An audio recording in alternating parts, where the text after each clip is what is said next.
Today on CityCast DC, we're talking about the Federal Transportation Department's proposal to get rid of all traffic cameras in DC. We're also talking about the plan to build a giant Arc de Trump along the Potomac. And we're going to discuss the latest chapter in the saga of DC's Compass Coffee. That chapter, alas, is chapter 11. Plus, in a members-only fourth segment, we're going to talk about the anniversary of January 6th and how that day lives on, or doesn't, in the city where it all went down. I'm here with the 51st Smartin Austermule and my CityCast colleague, Annie Reese.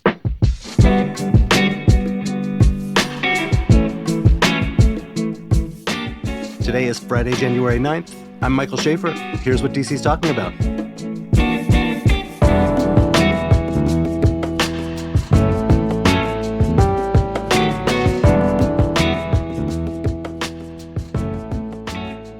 Hey, Martin. Hey, how are you guys? Good to see you. Likewise. Happy New Year to everybody. Hi, Annie. Hey, Happy New Year. And you too, my friend.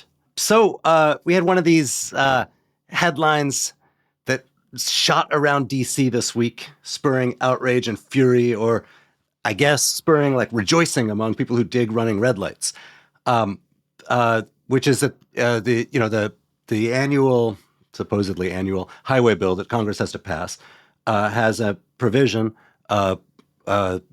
from the U.S. The Department of Transportation that would eliminate DC's traffic enforcement camera program.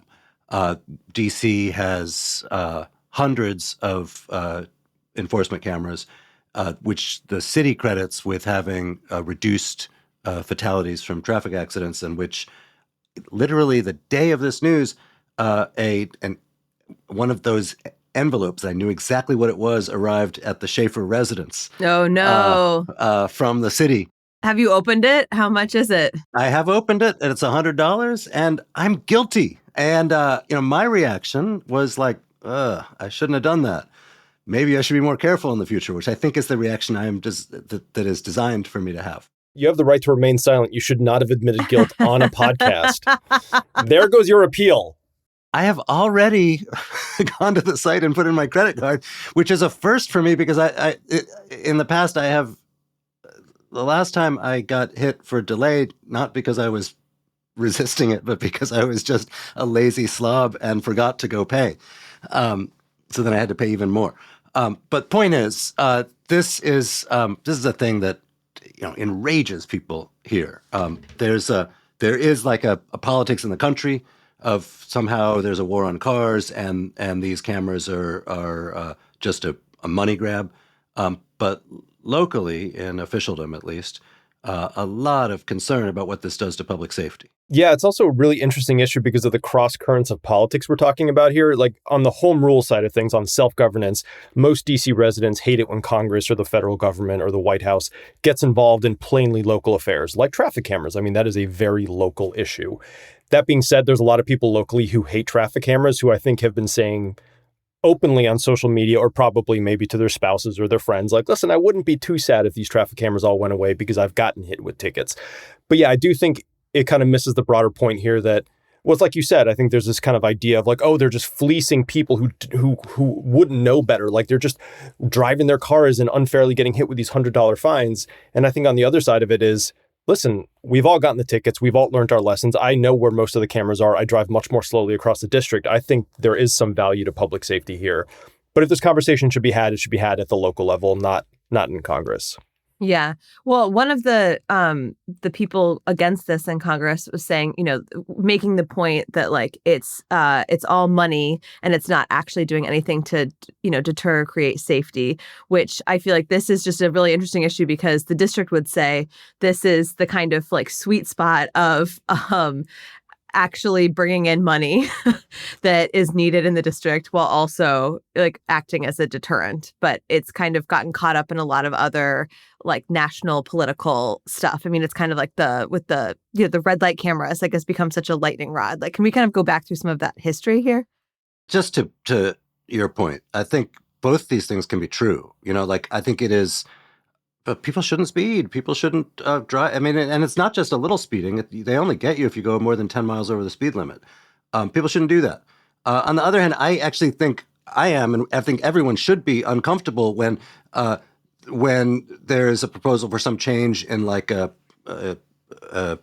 civil penalties, and the conversation within the first couple paragraphs of the news story turns to the budget impact, because ideally we should all hope that DC receives zero money from traffic camera enforcement because zero people break the law.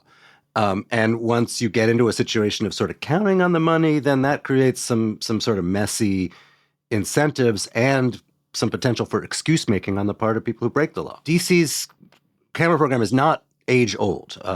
It is relatively new and was expanded enormously in the last couple of years. And it is that enormous expansion which the city credits for some of the reduction in deaths from car accidents. I totally agree with you on the budget thing. Like, it's uncomfortable for even advocates of the program to admit that a lot of money comes in and that money goes into the city's general fund. So it helps pay for schools. It pays for road repairs, your new park renovations. And that makes critics, that gives the credence to the point the critics make, which is that this is a money grab. My response has always been, listen, you as a driver, we as drivers have agency. We don't have to give the government money. Like, you can find ways easily by slowing down and not running red lights, and then you won't give money to the government. I've always thought, like, if you're a small government libertarian or conservative, you should love the idea that there is a mechanism by which you will not be fleeced by the government you think is trying to fleece you. Just drive slower and everybody wins. You don't pay the government money, and people, pedestrians and cyclists and other users of the road, will feel safer.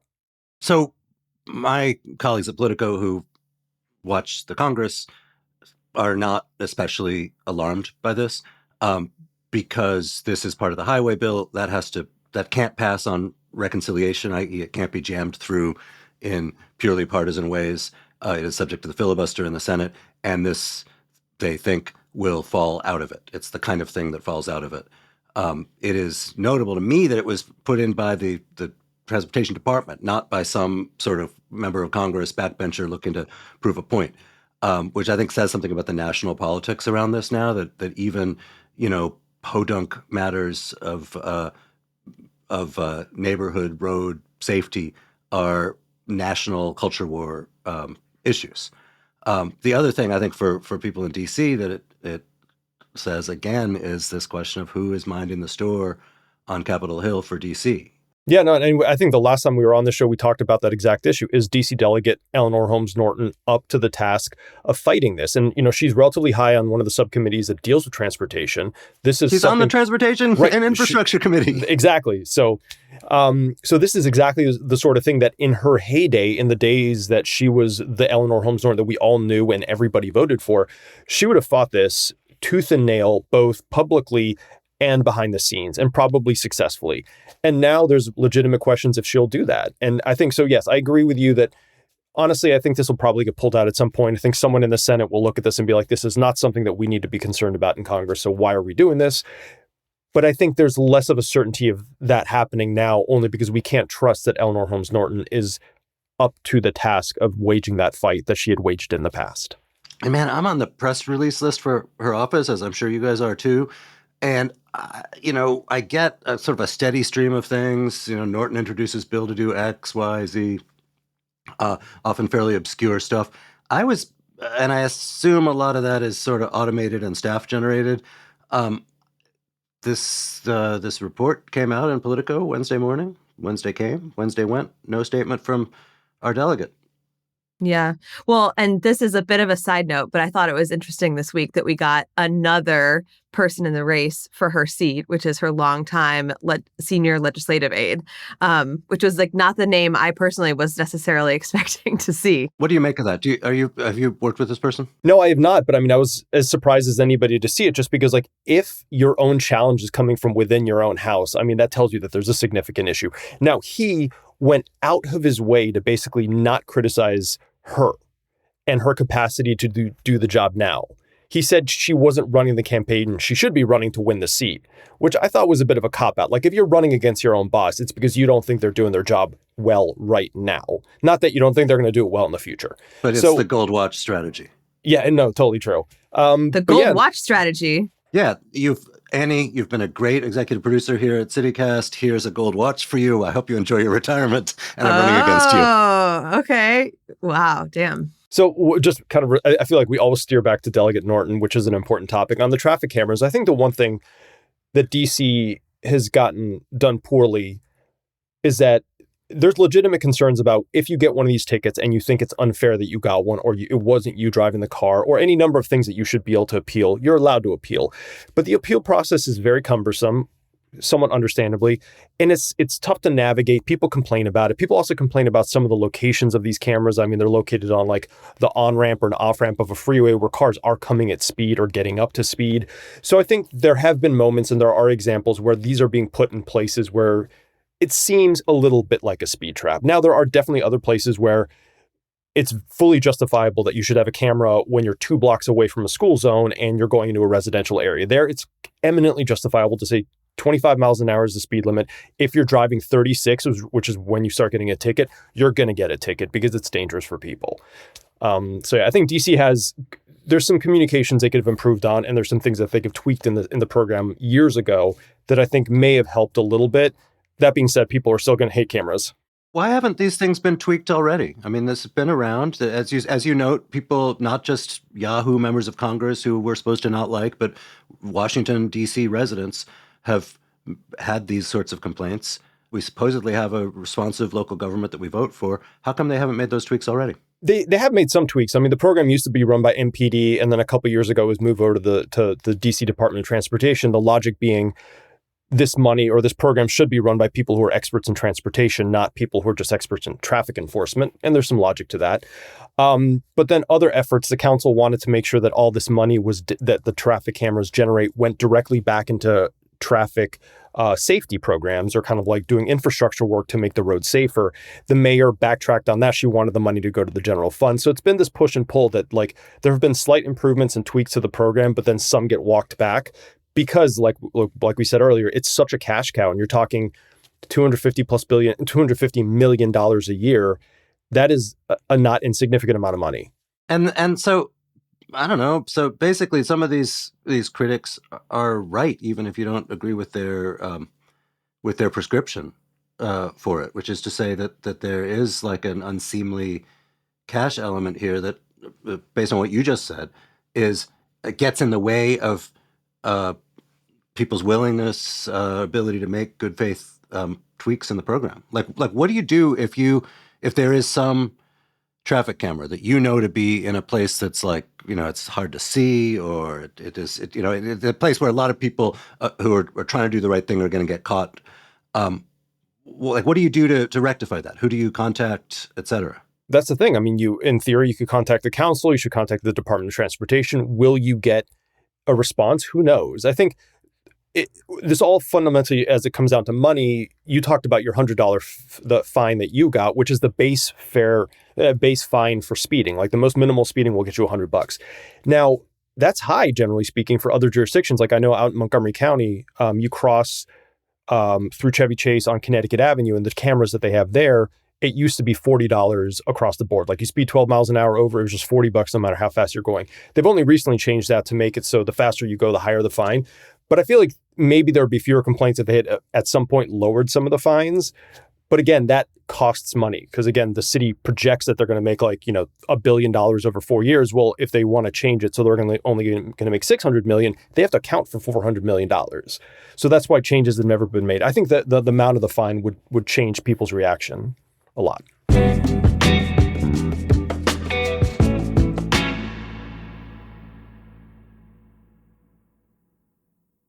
Also in the news this week, and also sort of on the town versus gown storyline that seems to be dominating our world, there's a bunch of architecture stories, and I'm nerdy for this stuff, but it's actually things that like regular civilians are going to notice too. First, foremost among them, the president of the United States, Donald Trump, told my Politico colleagues right before New Year's that we should expect construction on this giant triumphal arch, the Arc de Triomphe, as people are calling it, which is going to be on the Virginia side of the Memorial Bridge. We should expect construction within 2 months. This is this like massive thing that is modeled after the one in Paris. Right. And so there is like in conservative architecture circles, which are like kind of important for the shape of our city right now, there's a real fetish around these triumphal arches. These were a part of sort of Western civilization, like going back to the Romans, that were very popular in this country, like the one in Washington Square in New York, or the one in Prospect Park after the Civil War. And across the Western world, they all kind of went out of fashion after the 1930s, because it's almost as if something happened in Europe in the 1930s that maybe ruined the good name of some of these Roman-inspired designs. But this group that seems to have Trump's ear is very keen on returning these kind of classical, often Roman-inspired things to the American vernacular. And these were, again, they were a big part of, like Jefferson and them were really into that, because for them it was sort of the Greek stuff evoked democracy.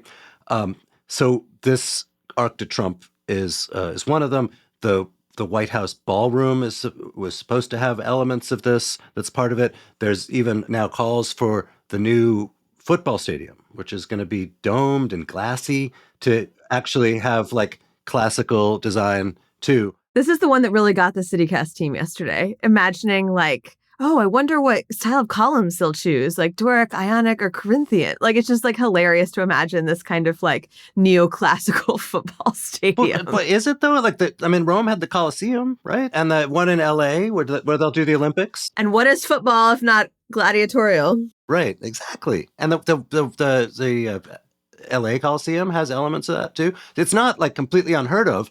It is, and I think I might even prefer it to the domey, glassy thing they're going to build, which seems like not football to me. But it is, it is this element in our civic life where there's a sort of other force, right? This ideological force that wants to sort of make some point about like getting rid of woke design or something that ordinarily the design of a stadium is going to be up to like whoever builds it, which is to say like the billionaire owners of the team, or maybe like whatever city government is helping foot the bill, et cetera. And in Washington in 2026, there's another element in all of the discussions about design. I'm just waiting for the fans of brutalism to walk into this debate and say, listen, we want like the FBI headquarters style building. We want the football stadium to look like that, just 17 times bigger. I think all concrete, just like all a big five block. Fans. Yeah. It'd be amazing. They will all fit in the stadium. That's pretty clear. It is totally true.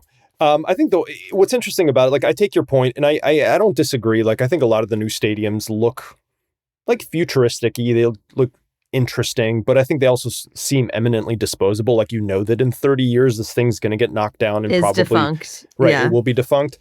That being said, I can't, and I understand the general argument that DC was built. There's a lot of classical architecture. They should keep that going. I mean, RFK is on kind of this monumental part of the core. It's off the end of East Capitol Street, but it's also in a full residential neighborhood. I think the idea of having these like classical columns and these design elements in that neighborhood, surrounded by residential and retail that's going to go in there, might seem a little goofy once it's built out. It's just going to feel out of place. A little like Las Vegas-y. A little, yeah. I don't know. I mean, the Capitol is in that neighborhood too. Yeah, but the Capitol looks out on the mall, at least in one direction, and kind of the Supreme Court in the other. Not if you're in the neighborhood, it doesn't. That's fair. But it's just like, I guess I also think about this. I'm like, how would they do this? Because a stadium is huge. And there's no comparable building. I mean, I guess the Capitol is big too, but like it won't be the same scale, I suppose, as a stadium. And doing classical elements around that is just going to be ginormous, to the point that I think it could look comical more than classical.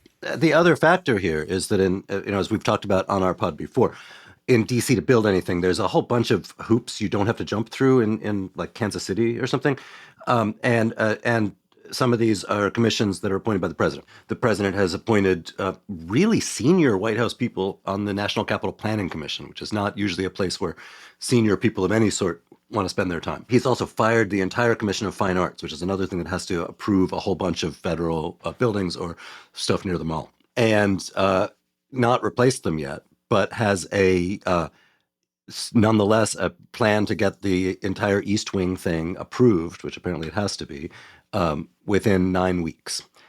So this will be rapidly reconstituted, and I assume I assume the approval of that thing is not going to be really in any jeopardy. But the point is, this enables whoever the president is to put their aesthetic stamp on Washington. It's just that for a very long time, presidents have not, there hasn't been like an in-house aesthetic of administrations, and that the aesthetic certainly hasn't varied by partisan identity of administration. One of the other things, sort of also in the same vein, this in the last couple of weeks, is they've announced this like more than $50 million effort to clean up and restore fountains in DC. Okay, this is the one I'm really excited about. And Like, this is this the is- one that I think everyone in the city can kind of get behind. And also the one that Mayor Bowser kind of presented to Trump, at least from reporting I read. It was like, all right, if you're looking to beautify the city, here are all of these fountains that are defunct, and you could put your efforts there. Well, and the interesting thing, this is also one of those issues that you have a city full of Democrats who probably don't like Trump. This is one of those things that they secretly say to themselves, like, okay, like I'm cool with this. Like a stopped clock is right twice a day. This is one of those times. Because again, we live with these federal properties that are not well maintained, so that a President Trump has come along and said, I want to invest $50 million in fixing up the fountain at Freedom Plaza that hasn't been working forever, fixing up the Meridian Hill Plaza fountain, The World War II Memorial. the World War II Memorial. I mean, all these places that are grandiose and wonderful. I mean, I think Meridian Hill, Malcolm X Park is like the most local one. It's mostly used by locals. But I don't think none of us in 5 years have seen that fountain work. If he could get it to work, I mean, like I would see his and if he ran for a third term, I could see him nudge another percentage out of the DC's votes. I mean, he won't get anything more than that, but still. I agree with you, and I'm all like so much Trump stuff. Like even like the golf courses. Trump, has a fetish around great golf courses. He's a golf guy, a golf developer. If it was like we're going to make world-class golf courses at the same prices so that like regular middle-class DC residents can golf on them, that seems amazing. But people are worried about sort of what the other part of it is. Like, right, will those golf courses be turned into like elite places that normal people can't afford, or be privatized, or whatever? And with the fountains, I think there's less of that kind of concern. I suspect there is an element of like, scholarly progressive thinking that is sort of anti the kind of memorial fountains that Washington has lots of, because that has passed out of fashion. But that is a real small element. I think, average middle class normie Washingtonians just want to have the fountains, Just want the working water on again, fountains. Yeah. and the idea, in theory, the idea of a president who looks out and is like, hey, this is my government's thing, and we got to be doing it and have it look good for everybody. That's something people would want. With Trump and DC, the challenge is like, that leads to the next question of like, why does he want that, and what's next? And a lot of people's answers for those are uncomfortable. But I would just like for a few million of those $50 million to also go into like, I don't know, fixing the potholes in Rock Creek Park or something like that. Well, and I think that's to put on my like pointy academic hat here. Like when I've talked to people about this for stories, the one thing they've said is like, look, any investment of money is good, is necessary. The problem is this a one-time blitz, or is this something that's sustained? Because the problem is that there's already like $1.5 billion in deferred maintenance on federal properties in the district itself. So 50 million is literally a drop in the bucket. Now, it's better than zero. We all get that. But the question is, I mean, the country did much the same around its bicentennial back in 1976. They built a bunch of things in the DC area to show off like America's greatness at 200 years. But then years later, the things weren't maintained and they kind of fell apart. So I think that to me is the thing, is like, okay, Trump does this, the fountains work for 5 years and then they stop working because they didn't do these other things that they're supposed to do that cost more money and are way less sexy and are going to take a lot more time. So that's my thought. Yeah, and it's gonna. I mean, I suspect, looking at that 250-year sweep of American history, this is a country that is not comfortable funding its federal government in the manner that it requires if we're going to have all this nice stuff.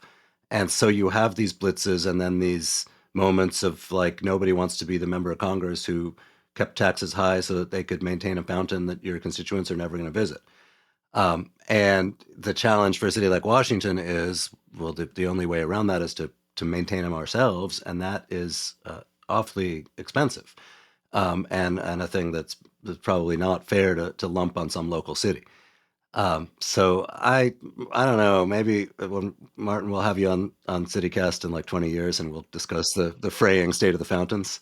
And then we'll know then what the new stadium looks like and if it is as classical as Trump would have wanted. My AI agent will be very happy to be talking to your AI agent on that pod. Tune back 12 years from now.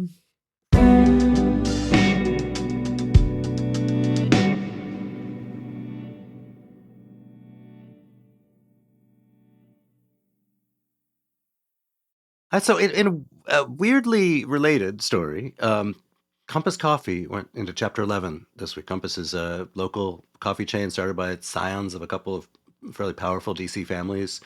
That's one business's troubles, but their statement about what has happened is actually, I think, pretty important as a barometer of DC because what they say is their neighborhood stores are doing okay, but their downtown stores have just never recovered from COVID. Sales sort of fell off the table, and and they have not been able to recover from this. And that's the permanent work from home, which then has now morphed into these chaos induced by massive federal cuts, and with maybe more to come. Um, I think we're sort of there's all kinds of different data points that come in about what does this mean, and is it as bad as they say it is, and has work from home, really changed things, and is the federal cuts really changing things?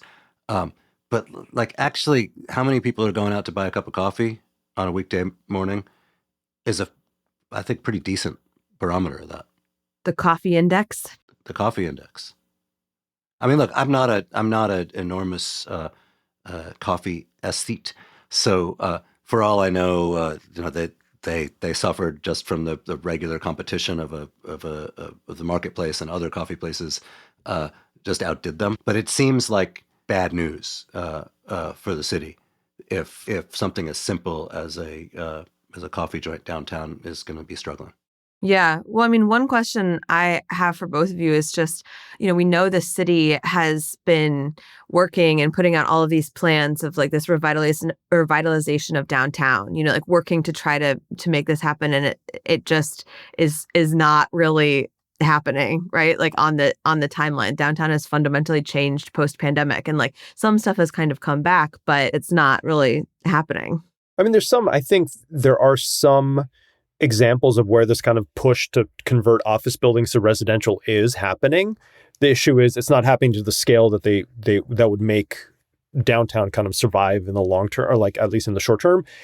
And it's probably not happening quickly enough. I mean, converting a building is not something you do overnight. So if they can be successful, if the city's investment in converting these buildings is successful, I don't think we'll see that for another couple of years. And then the businesses will follow even after that. So I think downtown is definitely going to stay in a kind of low point for a little bit. And yeah, I think the Compass Coffee, I mean, they made an investment. They couldn't have seen the pandemic coming. Obviously, they were expanding at good clip. They were very popular, kind of like beloved local chain. They did what a lot of businesses do. They invest greatly. I mean, like Tate invested to just about everywhere. Now Tate has national money, so I think they can probably weather some of the challenges a little bit differently. But yeah, I'm curious to see where Compass Coffee comes out of this, because I've only ever been to some of their neighborhood locations, and some of the neighborhood locations up in Northwest that I've been to are pretty busy consistently.